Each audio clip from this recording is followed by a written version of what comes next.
আচ্ছা, আপনি কি আর্থ্রাইটিস বা জয়েন্টের ব্যথাতে ভুগছেন? আজকের ভিডিওতে আমরা বাতের ব্যথায় একটি খুব কার্যকর রামবাণ একটা ওষুধ নিয়ে আলোচনা করব, যেটা বাতের ব্যথা বা আর্থ্রাইটিসের ব্যথা থেকে নিমেষে আরাম দেবে। আর এই ওষুধটার নাম হলো ডাইনাপার কিউপিএস প্লাস। আজকের ভিডিওতে জানবো এটা কিভাবে কাজ করে, কোন ইন্ডিকেশনে ব্যবহার হয় এবং এর পার্শ্ব প্রতিক্রিয়া বা সাইড এফেক্টস কী আছে, ডোজেস কী এবং আরও কিছু গুরুত্বপূর্ণ তথ্য আমরা শেয়ার করব। তো চলুন শুরু করা যাক। বন্ধুরা, ডাইনাপার কিউপিএস প্লাস হলো একটি টপিক্যাল স্প্রে। এটা ট্রয়কা কোম্পানির। এটার 15 ml এর দাম প্রায় 300 টাকা মতন পড়ে, যেটা স্কিনের উপর ডিরেক্টলি স্প্রে করে ব্যবহার করা হয়। এই স্প্রেটি বিশেষ করে আর্থ্রাইটিসের ব্যথা, যেমন হাঁটু, কাঁধ, পিঠ বা গোড়ালি বা ঘাড়ের ব্যথার জন্য খুব কার্যকর। এটি একটি নন স্টেরয়েডাল অ্যান্টি ইনফ্ল্যামেটরি ওষুধ। এর প্রধান মলিকুলটি হল ডাইক্লোফেনাক ডাইইথাইলামিন, যা ব্যথা এবং ইনফ্লামেশন বা ফোলা কমাতে সাহায্য করে। এছাড়া এতে মেনথল, মিথাইল স্যালিসিলেট এবং অ্যালকোহল আছে, যা ওষুধটিকে ত্বকের গভীরে পৌঁছাতে সাহায্য করে এবং ঠান্ডা ফিল করায়। এবার জেনে নিন ডাইনাপার কিউপিএস প্লাস কীভাবে কাজ করে। ডাইনাপার কিউপিএসের প্রধান মলিকুল যেটা ডাইক্লোফেনাক, যেটা আমাদের শরীরে প্রোস্টাগ্ল্যান্ডিন নামক একটি কেমিক্যাল মেসেঞ্জারের তৈরি হওয়াকে বন্ধ করে দেয়। এই প্রোস্টাগ্ল্যান্ডিনই আমাদের ব্যথা এবং ইনফ্লামেশনের জন্য দায়ী। ডাইক্লোফেনাক ত্বকের মধ্যে গভীরে গিয়ে ব্যথার জায়গায় কাজ করে, আর মেনথল ত্বককে একটা ঠান্ডা অনুভূতি দেয়, এবং মিথাইল স্যালিসিলেট সেটাও ব্যথাকে কমাতে সাহায্য করে। আর যে অ্যালকোহল দেওয়া আছে সেটা এই ওষুধটিকে ত্বকের অনেক গভীরে ব্যথার একদম কেন্দ্রে পৌঁছাতে সাহায্য করে।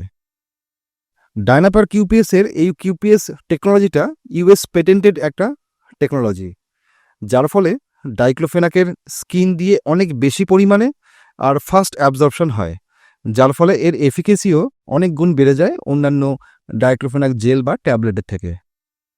এই কারণে ডাইনাপার কিউপিএস খুব তাড়াতাড়ি ব্যথাও কমিয়ে দেয়। 2018 সালে জার্নাল অফ পেইন রিসার্চে প্রকাশিত একটি স্টাডিতে দেখা গেছে যে ডাইনাপার কিউপিএসের ডাইক্লোফেনাক ত্বকের মধ্যে দিয়ে 5 গুণ বেশি দ্রুত অ্যাবজর্ব হয় compare to other diclofenac gel. এটি ফাস্ট এবং দীর্ঘস্থায়ী ব্যথা থেকে আরাম দেয়। তো কী কী সমস্যার জন্য এটা ব্যবহার করা হয়? ডাইনাপার কিউপিএস ব্যবহার করা হয় বিভিন্ন ধরনের ব্যথার জন্য। এর মধ্যে রয়েছে অস্টিওআর্থ্রাইটিস, অর্থাৎ হাড়ের কার্টিলেজ ক্ষয় হলে হাঁটু, কোমর বা অন্যান্য জয়েন্টে যে ব্যথা হয় সেইখানে ইউজ করা হয়। রিউমাটয়েড আর্থ্রাইটিসে ইউজ করা হয়। এছাড়া যে কোনো পিঠের ব্যথা, ঘাড়ের ব্যথা, গোড়ালি, কাঁধ, কনুই, এই সমস্ত ব্যথাতেও খুব ভালো কাজ করে।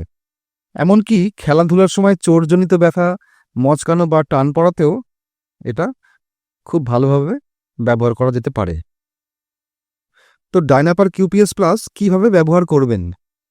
ডাইনাপার কিউপিএস ব্যবহার করা খুবই সহজ। অবশ্যই ডাক্তারের পরামর্শ অনুযায়ী এটা ব্যবহার করা উচিত। তো প্রথমে ব্যথার জায়গাটি পরিষ্কার এবং শুকনো করতে হবে।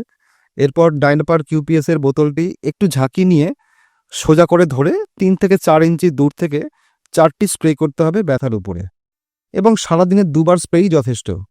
স্প্রে করার পরে আলতো করে ব্যথার জায়গাটি একটু বুলিয়ে দিতে পারেন, তবে স্প্রেটি কিন্তু ঘষবেন না বা জল দিয়ে ধোবেন না। আর কমপক্ষে 8 থেকে 10 মিনিট ওই ব্যথার জায়গাটি খোলা অবস্থায় রাখতে হবে। দিনে 3 থেকে 4 বারও ব্যবহার করা যাবে, তবে অবশ্যই ডাক্তারের পরামর্শ আপনাকে নিতে হবে।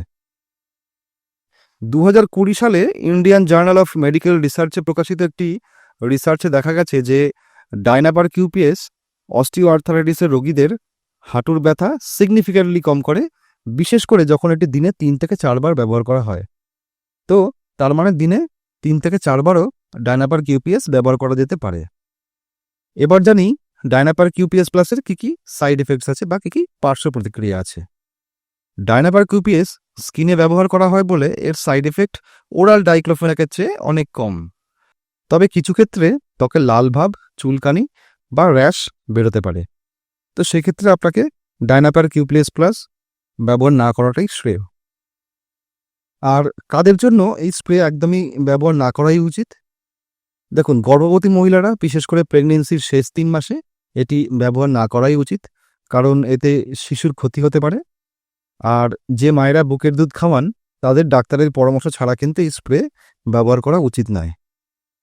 এছাড়া যেসব ব্যক্তি অ্যাসপিরিন অলরেডি খাচ্ছেন বা অন্য কোনো ব্যথার ওষুধ অলরেডি খাচ্ছেন, তার সাথে এই ওষুধটি ব্যবহার করলে কিন্তু সাইড এফেক্টস বাড়তে পারে। তো সেই দিকে আপনাকে সচেতন থাকতে হবে। আরও একটা স্টাডির কথা বলি, 2022 সালে জার্নাল অফ অর্থোপেডিক রিসার্চে প্রকাশিত একটি গবেষণায় দেখা গেছে যে ডাইনাপার কিউপিএস নিয়মিত ব্যবহারে অস্টিও আর্থারাইটিসের রোগীদের ব্যথা 60% পর্যন্ত কমে গেছে এবং ওরাল ওষুধের প্রয়োজনও সেই সমস্ত পেশেন্টদের জন্য কম হয়েছে। তো আর্থারাইটিসের ব্যথা কমাতে ওষুধের পাশাপাশি আরও কিছু অভ্যাস আপনাকে পালন করতে হবে। যেমন আপনাকে ওজন নিয়ন্ত্রণ করতে হবে, কারণ বেশি ওজন আপনার হাঁটুতে জয়েন্টের চাপ বাড়ায়। হালকা ব্যায়াম যেমন হাঁটা বা ফিজিওথেরাপি এগুলো আপনাকে চালিয়ে যেতে হবে, তাতে জয়েন্টের মোবিলিটি বাড়বে। আর ওমেগা 3 ফ্যাটি অ্যাসিড সমৃদ্ধ খাবার যেমন মাছ, বাদাম এবং সবুজ শাকসবজি খেতে হবে। আর বেশিক্ষণ এক জায়গায় দাঁড়িয়ে থাকা বা একটানা হাঁটা এগুলোকে অ্যাভয়েড করুন। তো ভিডিওটি ভালো লাগলে লাইক করবেন, চ্যানেলে নতুন হলে সাবস্ক্রাইব করুন এবং বন্ধুদের সাথে ভিডিওটি শেয়ার করুন। আবার দেখা হবে। ভালো থাকুন, সুস্থ থাকুন। নমস্কার।